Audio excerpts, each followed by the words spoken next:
Nel girone A di promozione, bella affermazione esterna dell'unità si sciacca, che passa a Bagheria con un risultato ricco di reti.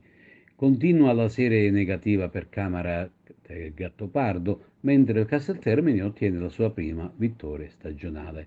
Apprezzabile il paro esterno all'Empedoclina sul campo dell'Ascari per 0-0. Unità si sciacca che sale in seconda posizione ad un solo punto dalla vetta, mentre la compagine Granata di Mercante si posiziona in terza posizione. Domenica prossima è il derby agrigentino tra Unità Sisciacca e Casteltermini, tutto da seguire.